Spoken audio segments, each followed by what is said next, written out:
शांति। ओम शांति। ओम शांति। ओम शांति। ओम शांति। बाबा ने क्या बोल दिया था?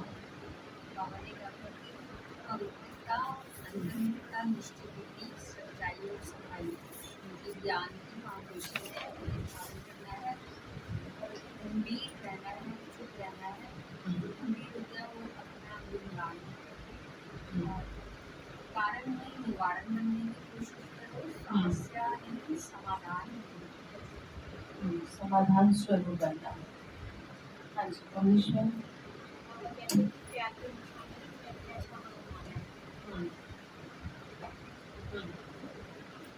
तुम्हें अच्छा हो गया? हाँ जी भाई, तो क्या सुना था कल? वेरी गुड, ध्यान रखा। हाँ जी, हाँ जी हाँ।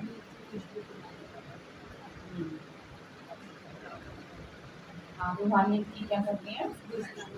खुशबू फैलानी। हाँ जी, हाँ आकर्षण को करना है। ठीक है, कौन सी आकर्षण चाहिए पर? रूहानी आकर्षण। चलिए, तो आज मीठे बाबा के किस तरीके के वाक्य हैं? बाबा ने आज कहा, मीठे बच्चे, ये पुरानी दुनिया, यह पुरानी दुनिया अब मिट्टी में मिल धूल छाई हो जाएगी। यह पुरानी दुनिया अब मिट्टी में मिल धूल छाई हो जाएगी। इसीलिए इस धूल में मिलने वाली दुनिया से अपना बुद्धियोग निकाल दो। बाबा समझा रहे, बच्चे दुनिया में अब कुछ रहना नहीं है, इसीलिए यहाँ से बुद्धि हटा दो। ठीक है, तो प्रश्न है, मनुष्यों की कौन सी चाहना एक बाप ही पूरी कर सकते हैं? तो आंसर है, मनुष्य चाहते हैं शांति हो, लेकिन अशांत बनाया किसने ये नहीं जानते। तुम उन्हें बताते हो कि 5 विकार ने तुम्हें अशांत किया है। भारत में जब पवित्रता थी तो शांति थी। अब बाप फिर से पवित्र प्रवृत्ति भारत स्थापित करते हैं, जहाँ सुख शांति सब होगी। मुक्ति जीवन मुक्ति की राह बाबा के सिवाय कोई बता न सके। तो बाबा ने कहा, मेरे अलावा कोई नहीं कर सकता क्या? शांति।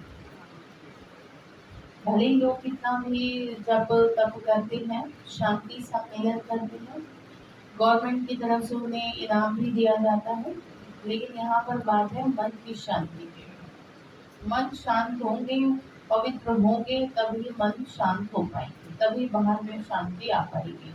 ऐसे हम चुप रहने से बात नहीं है कि वो क्या करते हैं ना, मुँह पे कपड़ा लगाते हैं। ठीक है, हम कुछ गलत नहीं बोल रहे हैं, हमारे मुँह से कुछ गलत ना जाए। श्वास भी ले रहे हैं तो कोई जीव जंतु भी ना हमारे श्वास में जा करके हो, उससे तकलीफ हो। तो लेकिन बाबा यहाँ पर ये कह रहे हैं, मुझे यहाँ पर चाहिए पवित्रता। तो कहा यही जाता है कि पवित्रता ही सुख शांति की जननी है। पवित्रता माँ की तरह है, जिससे माँ के पीछे बच्चे भागे चले आते हैं।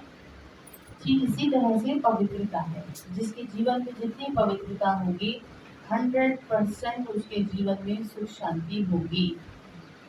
तो गीत है, इस पाप की दुनिया से कहीं दूर ले चल। ओम शांति। किसका सत्संग है? मनुष्य सत्संगों में जब जाते हैं तो कोई ना कोई साधु संत महात्मा आदि गद्दी पर बैठ शास्त्र आदि सुनाते हैं, परंतु वहाँ एम ऑब्जेक्ट कुछ भी नहीं रहता। सतयुग से क्या प्राप्ति है ये किसी को नहीं पता। ऐसे भी नहीं कि गुरु के सिर्फ फॉलोअर्स ही उनके पास आते हैं, नहीं, जो चाहे आकर बैठ जाए। फॉलोअर्स हो या कोई भी हो, किसी भी धर्म वाला हो, समझते हैं फलाना महात्मा आया तो झट भागते हैं, तो उसको कहा जाता है सत्संग। तो महात्मा आदि कोई वेद शास्त्र की बातें समझाते हैं, वास्तव में सत्य परमात्मा तो एक ही है। सत्संग का मतलब है सत्य का संग। अब वो केवल परमात्मा का ही संग है, किसी मनुष्य का नहीं है। फिर चाहे वो कितना भी बड़ा महात्मा हो, ठीक है, मतलब ये साथ की बात है कि आप किसके साथ में बैठे हो। शास्त्र सुन रहे हैं तो उसका मतलब ये नहीं कि आप परमात्मा के संग में हैं।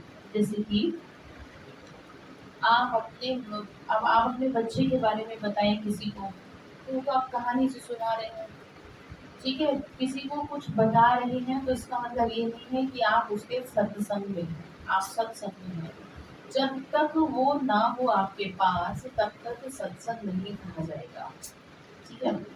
तो वेद शास्त्र आदि जो सुनाते हैं, बाबा ने कहा वो तो सुनाते हैं, लेकिन सत्संग का मतलब क्या है? मेरा संग, मेरा संग। और मेरा संग कोई ऐसे नहीं कि वो ऐसे बन गए साधु महात्मा तभी संग मिलेगा, ऐसे नहीं है। बाबा ने कहा उठते बैठते घूमते फिरते खाते पीते चलते किसके संग में रहो? बाबा के संग। जैसे आप दुनिया में तो देखो ना कि लोग एक दूसरे के प्यार में खोए रहते हैं, ऑफिस चले जाते हैं फिर भी बच्चों की याद आती है, भाई तुमने खाना खा लिया नहीं खाया, पूछते हैं ना, बार बार फोन करके पूछते हैं। इसका मतलब आप शरीर से भले ही दूर हैं लेकिन आप मन से, हाँ, तो आप उसके किसमें है? संग में है। लेकिन यहाँ पे हम सत्य नहीं जोड़ सकते, क्योंकि सत्य तो केवल बस, बाकी सब झूठ है। तो सत्य परमात्मा ही नर से नारायण बनने की सत्य कथा सुनाते हैं। सत्यनारायण की कथा होती है पूर्णमासी के दिन। क्या कहा? अभी तुम बच्ची जानते हो कि सच्ची सच्ची पूर्णमासी ये है, जबकि रात से दिन होता है। तुम 16 कला संपूर्ण बनते हो। वास्तव में ज्ञान सूर्य को कभी ग्रहण नहीं लग सकता। ग्रहण तो सूर्य चांद आदि को लगता है, जो पृथ्वी को रोशनी देते हैं। ज्ञान सूर्य तो है ही सबको रोशनी देने वाला, उसकी ही महिमा गाते हैं। ज्ञान सूर्य प्रगटा अज्ञान अधेर विनाश। तो वो किसकी बात कर रहे हैं? तो ज्ञान सूर्य अर्थात सबको रोशनी देने वाला, वो कौन है? बाबा। उसकी ही महिमा गाते हैं, परंतु समझते कुछ भी नहीं है। तो बाबा बोल रहे मैं तुम बच्चों के सम्मुख आता हूँ, पाप आत्माओं को आकर पुण्य आत्मा बनाता हूँ, मंदिर में रहने लायक बनाता हूँ। कहाँ के लिए बनाते लायक? ठीक है। उससे पहले क्या है? उससे पहले बाबा ने कहा तुम बंधन मिसल हो, अर्थात विकारी हो। मैं तुमको निर्विकारी बनाता हूँ तो तुम मंदिर लायक बन जाते हो।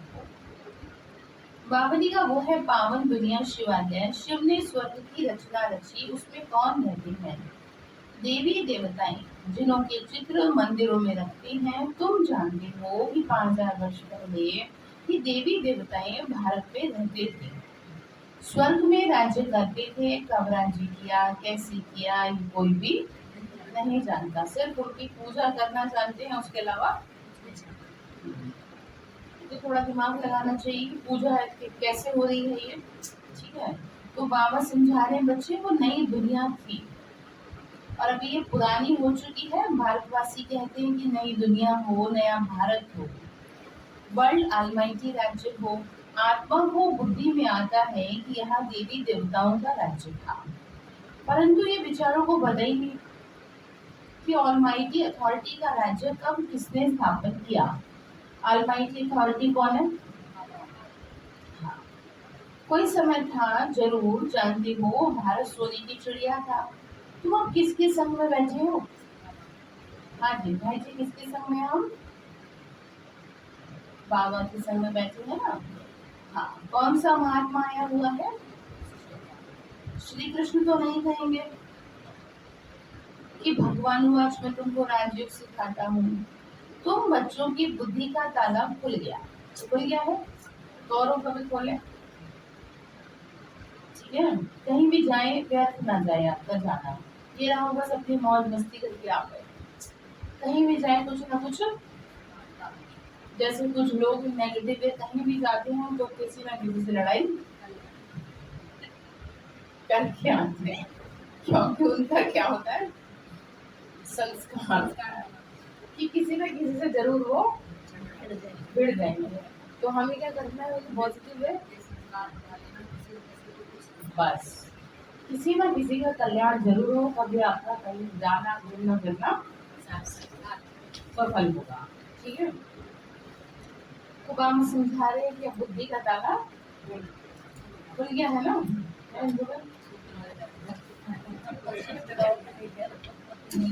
तो बाबा कह रहे हैं बच्चे, जानते हो ना सारी पुरानी दुनिया मिट्टी में धूल छाई हो जाएगी। अच्छा, ये पहले से समझा रहे हैं, पहले से बता रहे हैं कि आगे खतरा है, तो तुम इस खतरे को बुद्धि में रख के चलो।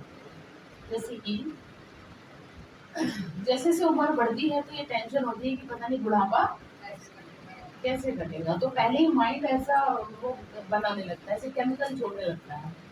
तो यहाँ पर बाबा भी समझा रहे बच्चे, तुम भले रह रहे हो यहाँ पर, लेकिन तुम ये समझ लो कि ये तुम्हारी आंखों के सामने सब धूल छाई।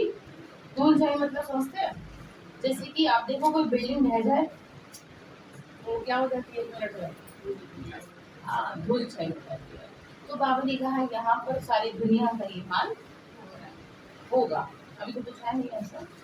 मनुष्य शांति चाहते हैं, परंतु कहाँ से मिले शांति। तो वो गले के हार वाली कहानी सुनी है ना, तो एक रानी के गले में हार पड़ा था, वो था उसका हार अपना, तो वो पूछती है पता नहीं मेरा हार कहाँ है, वो ढूंढ रही है, तो कहा हार तो तुम्हारे गले में पड़ा है। तो वो कौन सा हार था, ठीक है। तो पूछा, पहले तो पूछा जाता है कि तुमको अशांत किसने किया। अच्छा, यहाँ पे तो एक दूसरे को बहाना दे देते हैं कि इसके व्यवहार की वजह से मैं क्या हो जाता हूँ, अशांत हो जाता हूँ। तो आप देखिए अगर बात सारी दुनिया की करे,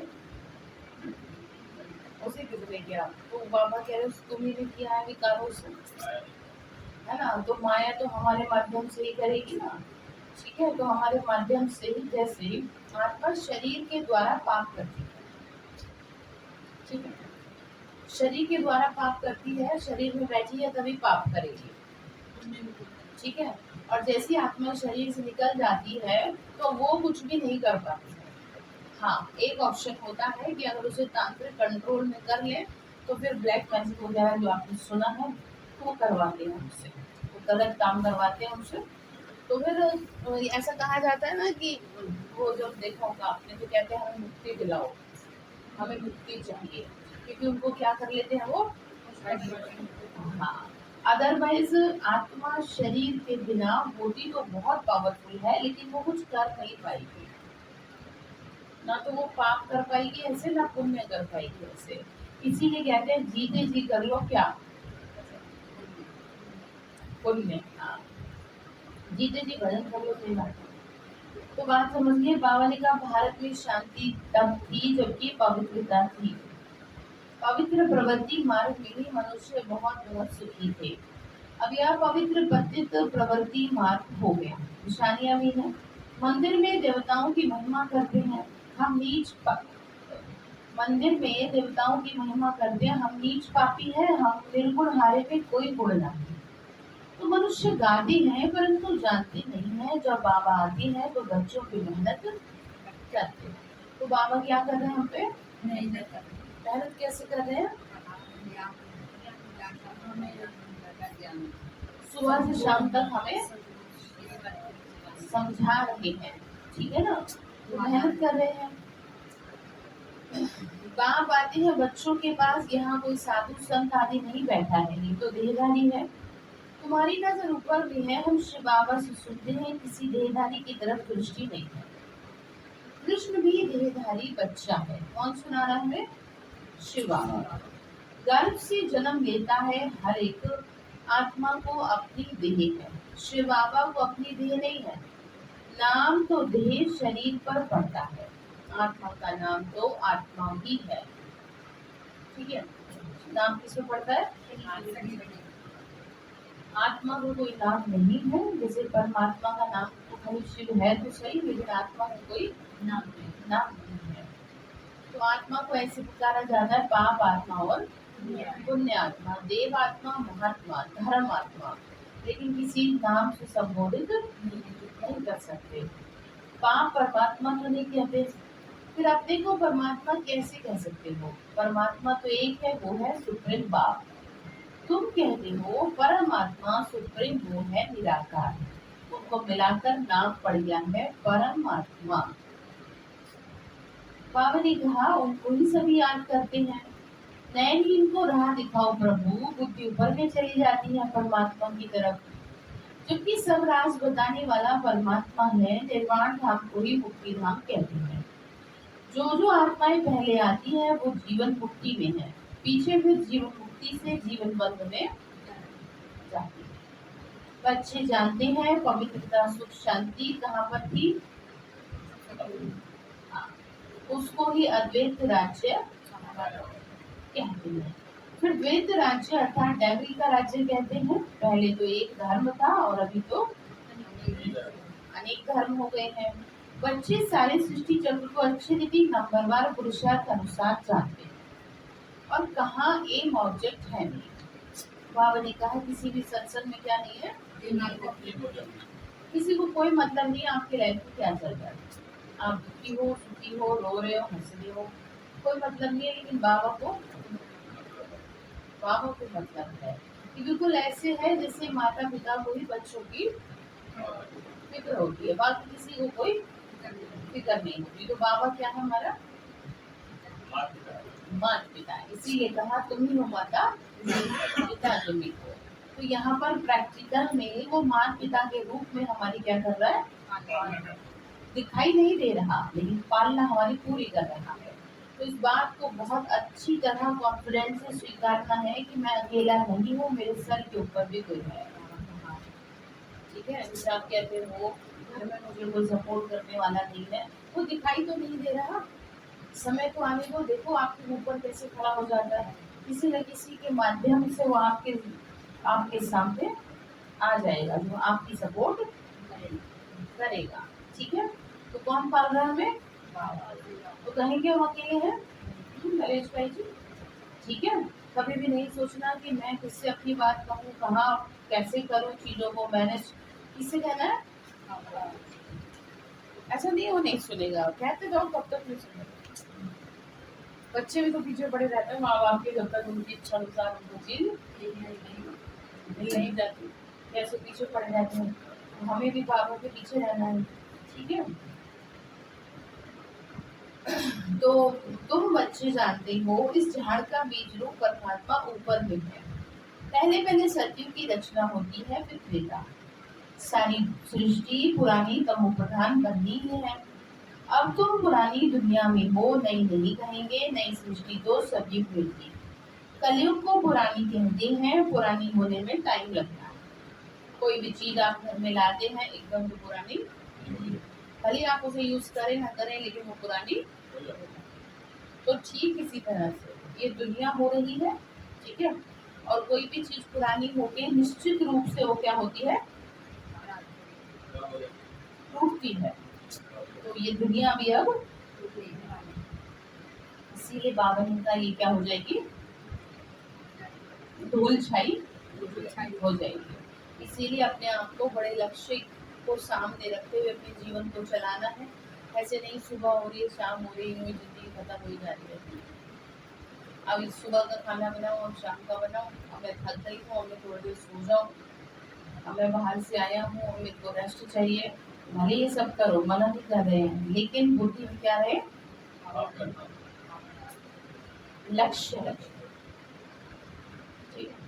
बुद्धि में ये लक्ष्य रहे कि पता नहीं मेरा कौन सा क्षण अंतिम क्षण हो सकता है। इसीलिए सारे काम करते हुए भी हाँ पुण्य कर्म के ऊपर ध्यान देना। घर के कामों का ध्यान रहता है, पुण्य कर्म करने का नहीं रहता। तो इसीलिए खुद को बार बार नोट करना है। ठीक है, और सबसे बड़ा पुण्य कर्म इस समय है दूसरों के बारे में सोचना, अच्छा सोचना। आपके परिवार में जितने भी सदस्य हैं चाहे कैसे भी हैं, आप उनको बस अच्छी अच्छी वाइब्रेशन देते जाओ, तुम्हारा भला हो, तुम्हारा कल्याण हो। आप देखते हैं मंदिरों में जब आरती होती है तो लास्ट में 2-3 लाइनें बोली जाती हैं, विश्व का कल्याण हो, है ना, इस तरह से कुछ बोलते हैं ना। तो ये तो हाँ, तो बुक्स में बोलने से तो बाद में होगा, पहले अंदर से होता है। तो बाबा ने कहा बाबा ने कहा ऑलमाइटी अथॉरिटी ने स्थापन किया राज्य। हाँ, बाबा ने कहा कि बच्चे देखो, वर्षा तुमको बाप से मिलता है, वो खुद कहते हैं मैं कल्प आता हूँ, इस भारत को आके क्या बना रहा हूँ, स्वर्ग बनाता हूँ, फिर आधा कल्प के बाद वह राज्य भाग्य गंवाते हो, माया से हार खा लेते हो। मन से हारने की बात नहीं है,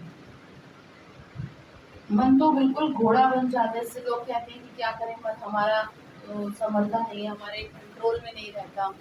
ऐसा नहीं है। अभी मैं आपको कोई दुख भरी बात सुनाऊं, आप दुखी हो जाओगे, और अभी मैं आपको जोक सुनाऊं, तो ठीक इसी तरह से जब आप मन की दिशा बदलेंगे तो ये क्या हो जाएगा, शांत हो जाएगा। दिक्कत बस ये है कि बहुत समय से, लंबे टाइम से एक ही रास्ते पर चल रहा है, और वो कौन सा रास्ता है, नेगेटिव। कुछ भी कह लो, है तो नेगेटिव। तो वो नेगेटिव रास्ते पे चल चल के उसे वही आदत पड़ गई है। इसीलिए ये कहा जाता है कि आदत बुरी सुधार ले, बस हो गया। वही भजन है, अगर आप खुद को क्या कर ले, बस। तो बाबा ने कहा कि मन की बात है, ऐसे मन घोड़ा कैसे हो सकता है ऐसे, लेकिन बन जाता है। मन माया मन को उड़ा देती है। माया भी कहती है वहां हमारी सेना से कोई वहां कैसे जा सकता है, कौन सी सेना, अच्छे अच्छे भारतीयों को भी जीत लेती है। तुम्हारी माया के साथ युद्ध है, बाकी ये कोई स्थूल हथियारों की लड़ाई नहीं है। यहाँ पर, यहाँ तो माया पर जीत पाना है, बाकी वह लड़ाइयाँ तो चलती आई हैं। पहले तलवारें थी, फिर बंदूकें निकली, अब तो बॉम्ब्स निकले हैं। ठीक है, कहाँ से कहाँ आ गई दुनिया। तो अब तुम बच्चों को बुद्धि में है कि हम देवता थे, और सत्संगों में ऐसे कोई कहेगा। तो बावली का हम सो देवता थे, हमने 84 जन्म दिए, अभी हम पतित बन गए, अब फिर पावन बन रहे हैं। किसी को कह भी देते हैं ना कि तुम्हें नहीं पता हम कितनी पावन आत्माएं हैं, तो कह देंगे इतना अहंकार मत करो। ठीक है, क्या कह देते हैं, अहंकार मत करो, तो किसी को कोई मत, वो बाबा जाने और हम जाने। हाँ, गुड़ जाने गुड़ की कोठरी जाने, किसी को नहीं दिखाओ कि आप किस लेवल पर है। वो तो भगवान सर्टिफिकेट देगा ना, धर्मराज तो वो है, पास तो वो करेगा, जज तो वही है ना। चाहे कितनी भी वकील बहसबाजी कर ले, फाइनल डिसीजन तो किसका होता है, वो जो चाहे सो करे। अच्छा, ऐसे प्रावधान भी है कानून में कि उसकी मर्जी है, वो अपनी मर्जी से कुछ भी कर सकते हैं। ठीक है, तो बाबा भी बस ऐसे करेंगे। तो बात समझ गए, तो ध्यान रखना। बाबा जी का तुम ही नयनहीन थे, आंखों की बात नहीं है, ज्ञान की दिव्य चक्षु की बात है। आत्मा तो अपने बाप को भूल गई है, इसीलिए दुखी हो गए। ठीक है, भगवान को भूल गए, पिता को भूल गए। हम सबका पिता कौन है, दुनिया में बच्चे माँ बाप के टच में न रहे तो निश्चित रूप से वो किसी न किसी बात से क्या होते रहते हैं, दुखी होते रहते हैं। जैसे माँ बाप मिल जाते हैं तो सारा दुख भूल जाते हैं, चाहे वो कुछ कर पाए न कर पाए, प्यार से हाथ ही फेरते ना सर पर, तो ऐसा लगता है कि जैसे सब कुछ ठीक हो गया। तो यहाँ पर भी कौन है, हमारी माँ बाप। तो इसीलिए कभी भी ये नहीं सोचना कि हमारा तो कोई शांति नहीं है। ठीक है, तो बस दिक्कत यही है कि बाबा कह रहे तुम भूल रहे हो, मैं तुम्हारे साथ में खड़ा हूँ, 1000 भुजाओं से खड़ा हूँ, बस मुझे क्या करो, महसूस करो। ठीक है, ऐसे महसूस करो, बादलों के बीच में 1000 भुजाओं से ब्रह्मा बाबा खड़े हैं। ब्रह्मा बाबा के अंदर शिव बाबा है। जब एक बार टीचर्स ट्रेनिंग में गए थे तो बिल्कुल उस समय क्या था ना, उस समय बरसात के मौसम चल रहे थे, तो वहाँ तो पहाड़ है, बिल्कुल टच से होता हुआ है सब कुछ, बादल ऐसा लगता है हमारे सर पे ही आ गए। तो उस समय क्या हुआ, कॉन्फ्रेंस हॉल में थे हम लोग, तो कॉन्फ्रेंस हॉल के शायद ऊपर वाले हॉल में क्लास हो रही थी। तो उस समय बहुत तेज बारिश और ये सब हो रहा था, तो उस समय शायद अनीता दीदी भी कौन था, मुझे ढंग से नहीं था, क्लास कराया थी। उसके बाद उन्होंने योग कराया, मतलब योग में क्या कराया, उन्होंने खड़ा कर दिया हम सबको, और बिल्कुल खड़ा कर दिया, और हम कुछ लोग बाहर खड़े थे, मतलब भीड़ हो गई थी फिर, और उन्होंने कहा कि ऊपर उड़ो, और वैसे ऊपर थे। उन्होंने कहा और ऊपर उड़ो, बादलों के बीच में चले जाओ। हम बादल ऊपर ही थे, बिल्कुल ऐसे थे जैसे सर से टच हो रहे हैं। और उन्होंने कहा बादलों के बीच में जा करके ये गठरी जो तुम्हारे पास है ना, ये ब्रह्मा बाबा खड़े हैं, उनको दे आओ। हम समझ रहे हैं, बिल्कुल ऐसी अनुभूति हो रही थी कि जैसे कि बिल्कुल वही खड़े हैं, सचमुच में ही खड़े हैं। हाँ बिल्कुल सामने खड़े। बड़ा अच्छा उन्होंने योग कराया था कि ऐसी तुम्हारे पास बहुत बड़ी गठरी है और जाओ, बादलों के बीच में बाबा खड़े हैं, 1000 भुजाओं से खड़े हैं, तुमको बुला रहे हैं कि आओ बच्चे। और आ करके ये जो गठरी है ये बाबा को थमा के चले आओ। तो ऐसे महसूस करो कि बाबा कहाँ पर है, बादलों के बीच में है और आपको बुला रहे हैं। ठीक है, तो बाबा ने कहा बच्चे तुम भूल जाते हो, दिक्कत यही है, सन्यासियों ने तो आत्मा को परमात्मा कह दिया। बाप यहाँ के तीसरा नेत्र खोलते हैं, फिर देवताओं को तीसरा नेत्र दिखाते हैं, जैसे विष्णु को अलंकार दिखाए वैसे देवताओं को दिखा दिए हैं, परंतु उनको ज्ञान का तीसरा नेत्र तो उनका खुलता नहीं है। सत्युग में अगर ये ज्ञान होता तो फिर हम ऐसे गिरते जाएंगे। सत्युग में अगर ये ज्ञान होता कि हम ऐसे गिरते जाएंगे तो बावनी का नेत्र खुलता ही नहीं। सत्युग में ये नहीं होगा, फिर हम नरकवासी बन पड़ेंगे, फिर राज्य भाग्य की खुशी ही चली जाएगी। जैसे कि अगर आपने एक देवी है, पता नहीं कौन नाम नहीं ध्यान मुझे, वो देवी जब जन्म लेती है, कहा जाता है शास्त्रों में, तो जिस घर में वो जन्म लेती है तो वो माँ को भी नहीं पता कि मेरे घर में देवी का जन्म हो रहा है, लेकिन वो देवी क्या करती है, सपने में आकर के उसको सारी बात बता देती है और सपने में ही ये भी उनको वरदान दे देती है कि तुम ये सब आँख खुलते ही भूल जाओगी, तुम भूल जाओगी कि मैं तुम्हारे सपने में आई हूँ और मैंने तुम्हारे घर में जन्म लिया है, ऐसे ऐसे मैं ये देवी हूँ। तो बात समझ गए? तो क्यों भूलने का वरदान दिया? अहंकार भी ना आ जाए, और फिर अगर वो बच्ची का फिर क्या हो जाएगा ना, ये तो दुख होगा, अगर वो बच्ची क्या हो जाएगी, दूर, हाँ चली जाएगी, दूर हो जाएगी तो दुख होगा। तो बहुत सारी चीजों को भगवान ने भी बड़े प्लानिंग से करा है कि तुम्हें किसी भी चीज का क्या ना आ जाए। ठीक है, बाबा ने कहा इसीलिए तुम्हें सदियों में भी ये पता नहीं रहेगा कि तुम इतना अच्छे से रह रहे हो, और नहीं तो तुम्हारी खुशी क्या हो जाएगी कि हम वापस नीचे, मतलब अच्छी बातें क्या हो जाएंगी, भूल जाएंगे। जैसे कि पुनर्जन्म की बातें तब तक ध्यान रहती है जब तक आत्मा जन्म न ले ले। जन्म लेते ही वो सब कुछ भूल जाती है आत्मा।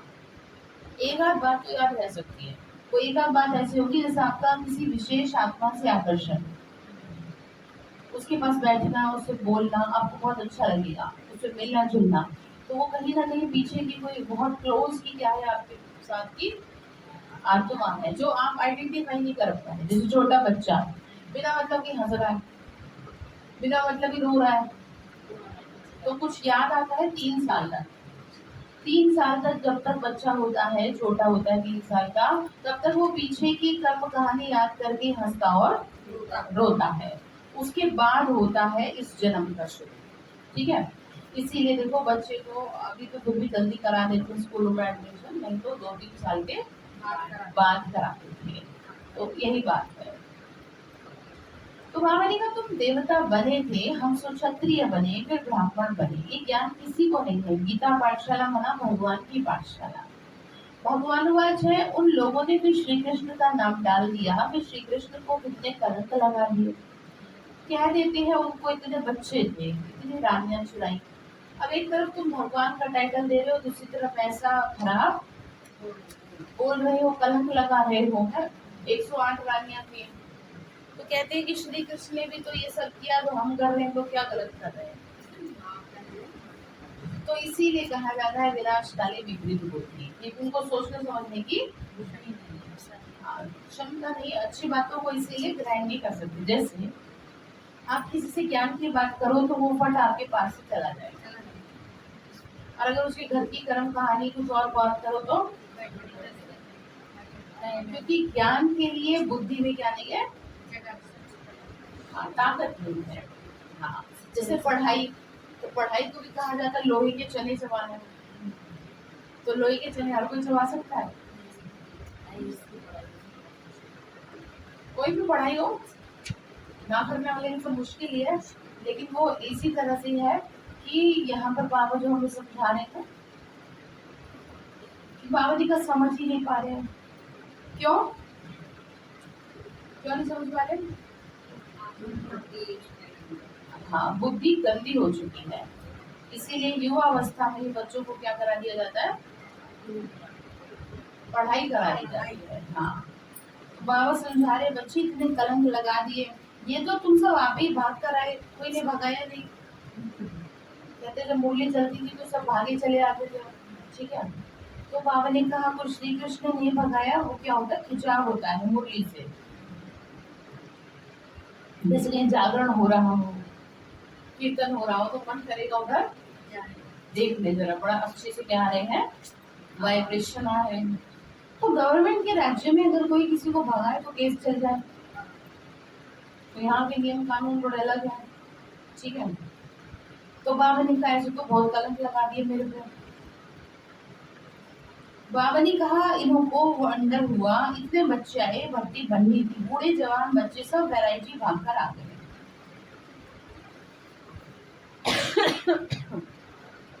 कोई झाड़ के झाड़ भी आए, मतलब बहुत लोग आए। तो यहाँ की बात श्री कृष्ण के साथ लगाकर उल्टा सुल्टा लिख दिया। अखबारों में बड़ी धूमधाम हुई, अमेरिका के अखबार में भी पढ़ गया कि कलकत्ते का एक जवारी था कि मुझे 16,108 रानियां चाहिए, अमीरी 400। ये सब खेल है, मतलब जिसका जो मन है उसने वैसा। मुझे याद है मैं जिस सेंटर में थी तो वो बहुत पुराने समय की बात है, 20-25 साल पहले की। तो ब्रह्मा बाबा के बारे में क्या करते थे लोग ना, एक छोटी सी किताब बनाते थे, इतनी हाथ बराबर किताब थी, इतनी मोटी थी। उस समय सबके घरों में फेंकी जाती थी वो किताब, नीचे से दरवाजे के अंदर भिड़वाते जो पैम्पलेट डाल देते हैं ना, ऐसे वो किताब सबके घरों में डाली जाती थी, इसलिए कि ब्रह्मा बाबा के लिए उसमें गलत सनद जितना भी लिख सकते हैं लिखा था। समझ रहे? तो ऐसा क्या बाबा ने कहा मैंने भी तो सहन किया है, तुम्हें भी सहन करना है। तो कुछ नहीं कहा जा सकता, जिसके जो दिमाग में आया वो करता है, ठीक है। बाबा ने कहा वो कलंक लगा के ये सब खेल है। और शुरू में तो हर चीज में क्या की है, बात आती है, ठीक है। सबसे पहले जो शुरुआत हुई वो मेरठ से हुई। आर्य समाजियों ने इतना ज्यादा विरोध किया, बहुत भयंकर विरोध किया। अब वही है, मेरठ में सबसे बड़ा सेंटर है, सेवाएं चलती है बहुत बढ़िया। तो ठीक है, तो बाबा ने कहा ये सब भी होना था, तो कुछ कहा नहीं जा सकता, कोई अपने हिसाब से आपकी। इसीलिए मैं आपको हमेशा एक सजेशन देती हूँ, हमेशा एक बात अपने बिल्कुल पल्ले में गांठ बांध लो, किसी का दिमाग और किसी की जुबान आपके हाथ में नहीं है। आप कुछ नहीं कर सकते, आप कितना ही अच्छा बोल लो, कितना ही अच्छा सोच लो। इसीलिए जो आपके बारे में जैसा सोच रहा है उसे सोच लो। आप इतना दिमाग अपने को बदलने में लगाओ, आप सारी जिंदगी इसी बात में लगा दो कि फलाना मेरे बारे में अच्छा सोचे, अब ना सोचे। आप समझ रहे क्या कह रहे हैं नरेश भाई जी, कि कोई आपके बारे में अच्छा सोचे, ये इसके अलावा कोई काम नहीं है आपके पास। तो आज के बाद जिसको जो सोचना है वो सोचे, गलत सोचना है गलत सोचे, अच्छा सोचना है अच्छा सोचे, नहीं सोचना कुछ नहीं सोचे। आप उससे दिमाग हटा लें, तभी आप जीवन में अपने आप को उदाहरण बना सकते। लगाएंगे दिमाग काम में, किसी में दिमाग लगाएंगे फलाना मेरे बारे में अच्छा सोचे, ठीक है। ऐसे तो अच्छा ही सोचना चाहिए, लेकिन कोई नहीं सोच रहा तो क्या करोगे आप? आपके परिवार वाले आपके बारे में अच्छा नहीं सोच रहे, बाहर जाके उल्टी सीधी बातें लगा रहे हैं, क्या आप उन्हें घर से बाहर कर दोगे? करेंगे घर से बाहर? नहीं ना।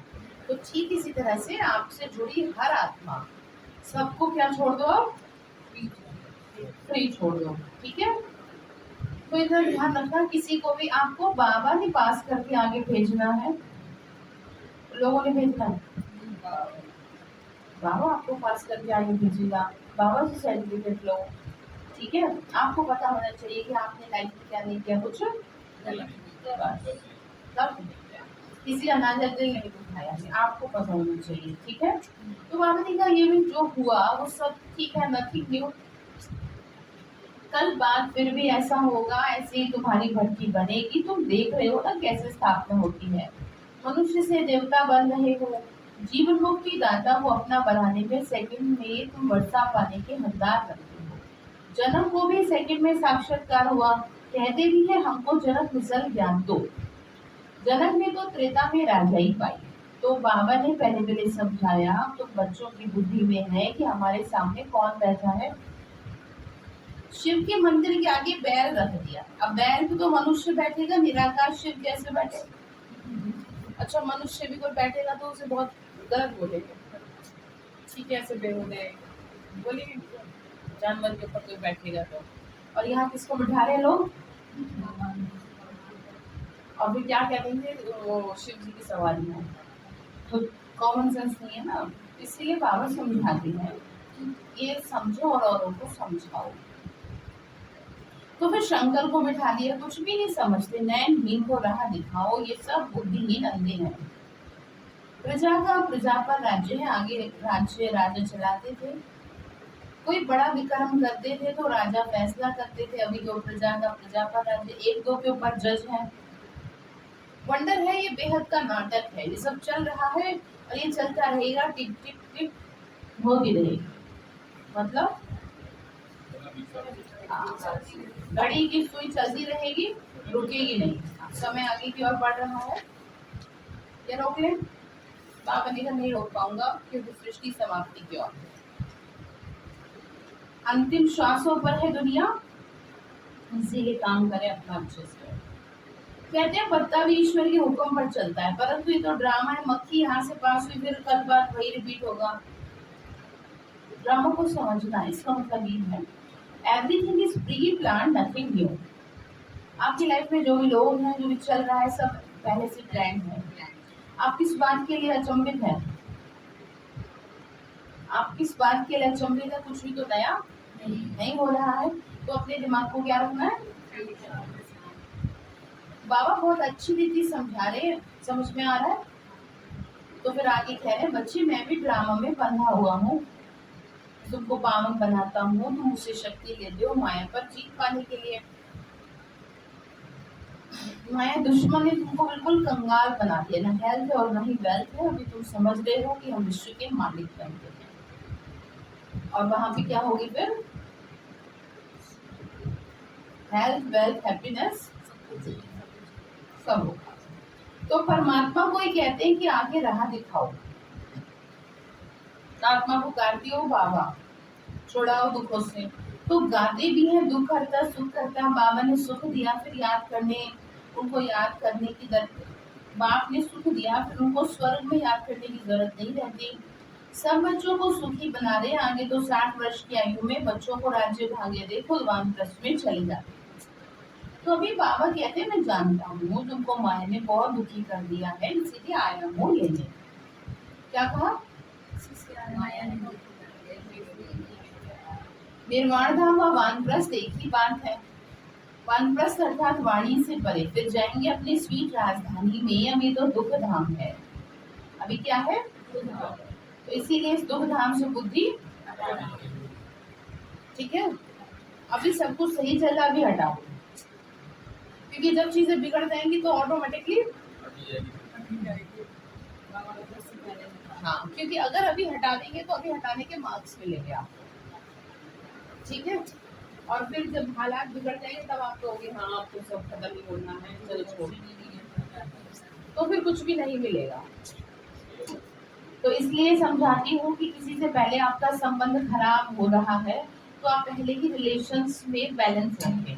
संबंध खराब होते ही तभी है जब आपका एक साइड ज्यादा हो जाता है, एक तरफ बड़ा भारी हो जाएगा तो निश्चित रूप से संबंध खराब है। इसीलिए क्या रखें?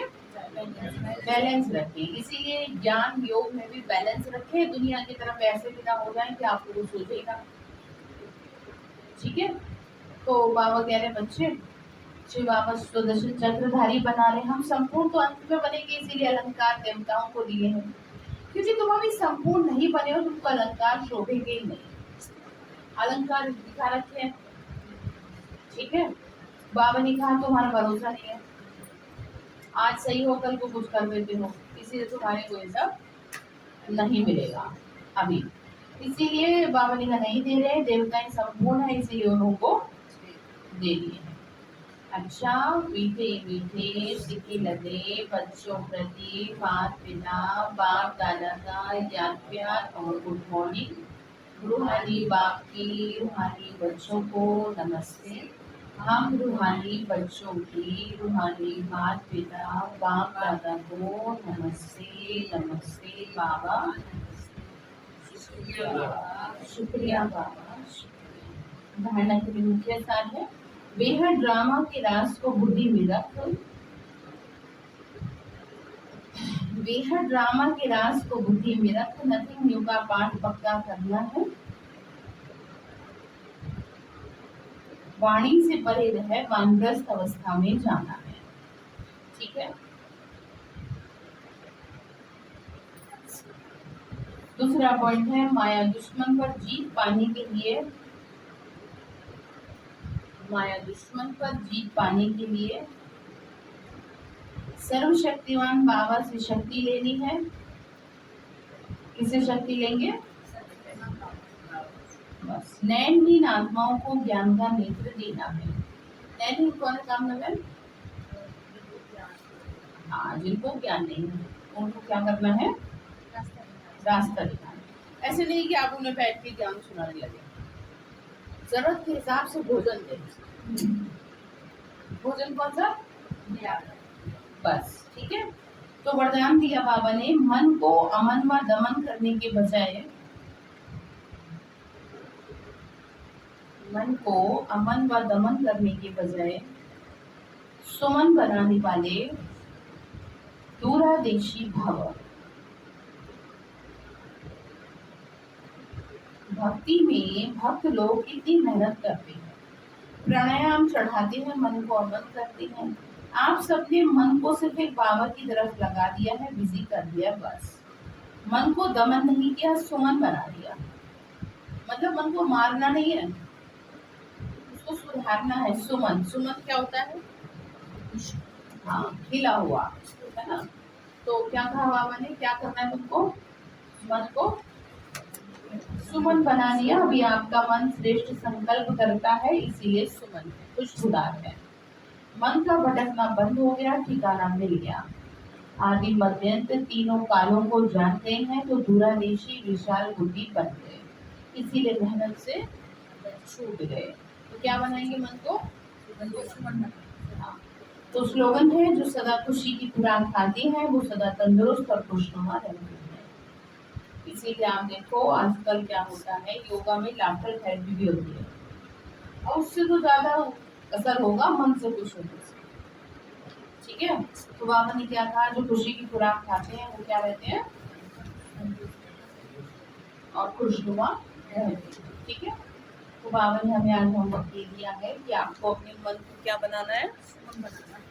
सुमन बनाना है। क्या नहीं करना मन का? दमन नहीं करना, ठीक है। मन को क्या नहीं करेंगे आप? उसको मारेंगे नहीं, ठीक है। जा ओम शांति। चलिए शांति के वाइब्रेशन कराएंगे, ठीक है। ऐसे कराएंगे।